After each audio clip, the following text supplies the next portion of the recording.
Why is autumn such a magical time? Why do we associate this period with witches and ghosts and the paranormal? Why do we feel so charged and energized and excited, and sometimes apprehensive and fearful? Why is it the time for parties and thrills? Why is it known for beauty and superstition? Frederick Nietzsche said this about autumn: "Notice that autumn is more the season of the soul than of nature." Why is this true?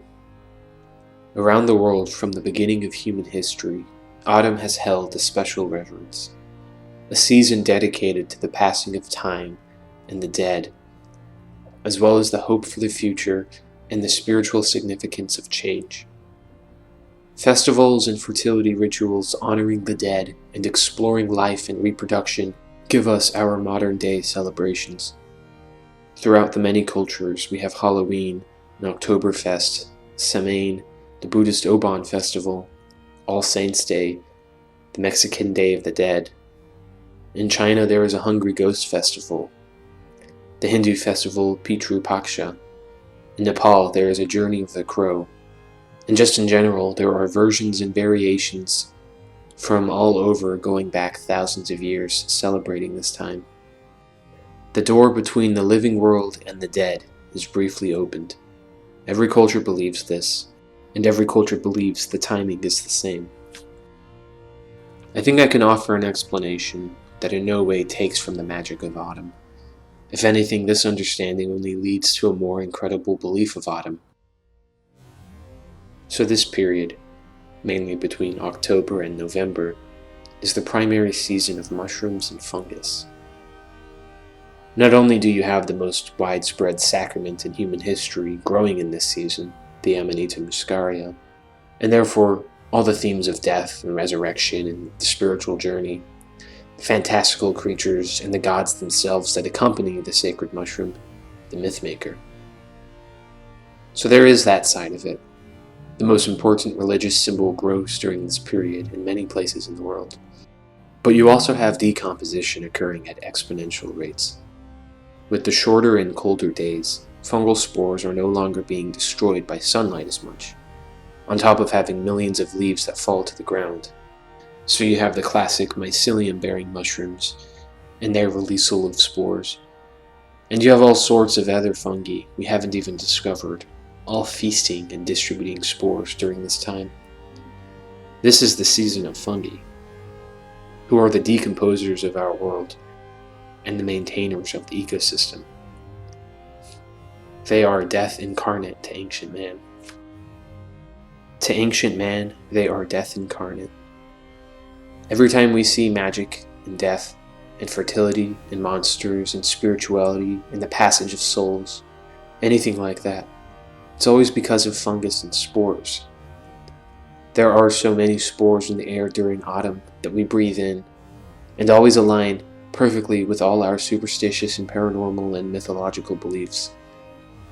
Without fail, it matches in every instance. So autumn is the season of fungus. That's what gives it the magic. Fungus is magic, and it always has been to humans. From hallucinogenic mushrooms to the billions of spores in the air and around us.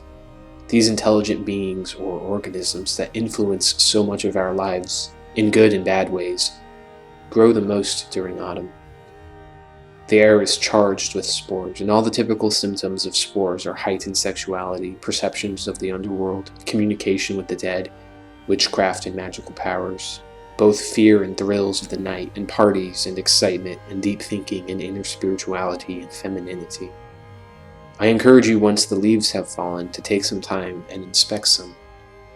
Notice all the little spots. That's all fungus of many varieties. Now consider the massive scale of autumn all over the country in the many parts of the world. How many trillions of spores are in the air? As Nietzsche said, the season of the soul. Now we cannot think of the soul without fungus. I want to talk about an ancient Greek festival called Thesmophoria, which I think summarizes and highlights all these themes and their origins in fertility cults or agrarian magic. The festival was held strictly by women. No men were allowed to even witness. and all adult women, married or unmarried, were expected to participate. It was a festival to honor Demeter and her daughter Persephone. It took place in late October over 3 days, right as seeds were sown in ancient Greece. The ritual goes like this. A pig is sacrificed, and its remains placed into a megara, or a pit. It is believed that the pig is sacrificed either weeks in advance to the Thesmophoria or the year before, because the goal is that the pig's remains are rotten and decomposing. For 3 days, the woman chosen to retrieve the carcass in the megara must go through a state of ritual purification. The remains were then placed on an altar to Demeter and Persephone, along with cakes that were shaped into snakes and phalluses.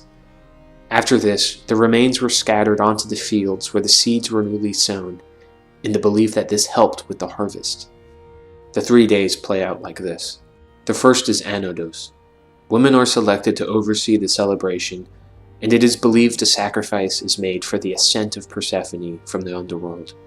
They slept in tents during the entire festival instead of their homes. The second day is Nestia, where the women fast to imitate the mourning of Demeter for the loss of Persephone. They sat on plants that were known to be anaphrodisiacs, or libido-suppressing, so there is an interesting duality of fertility and chastity. And the very fact that pig was used indicates this as well, since pigs are often seen to symbolize the female reproductive organs.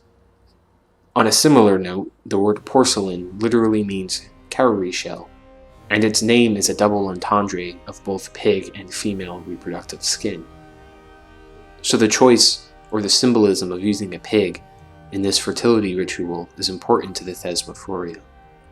Caligania is the third day, which means beautiful birth. It seems to be marked with obscene jokes and the conclusion of the ritual by spreading the pig carcass over the farms. There is an opposing dynamic of fertility and chastity, which appears to be vital to the whole ritual. For fertility cults, often the ritual is everything but actual intercourse. It's like they are doing everything they can to control the very fecundity of the land, by suppressing their own libido, by abstaining from intercourse during this period, but then making obscene jokes and trying to literally arouse the fertilizing force of the land, of Earth, as personified by gods such as Demeter and Persephone. The whole concept is interesting to study in trying to communicate with the land in some way. But I think the connection to the undead and fertility and the decomposing pig all highlight the themes which I am trying to talk about that are prevalent in autumn and fungus. Certainly the health and quality of your harvest is dependent upon the sort of fungus that is present in your farm. A symbiotic fungus can jumpstart your harvest and produce lots of fruit and grains. A bad fungus, however, will lead to the death of your crops. Fertility rituals are, in not so many words, ways to communicate with fungus. By offering sacrifice and performing rituals, the fungus can be tamed, or perhaps requested, to act as a benevolent god in allowing for a good harvest that year. I'll link an interesting read about the Thesmophoria if you want to know more. Just keep in the back of your mind the role of fungus and what we've been learning about fungus and gods, and the belief in the invisible forces of ancient man and microbiology. Thanks for watching.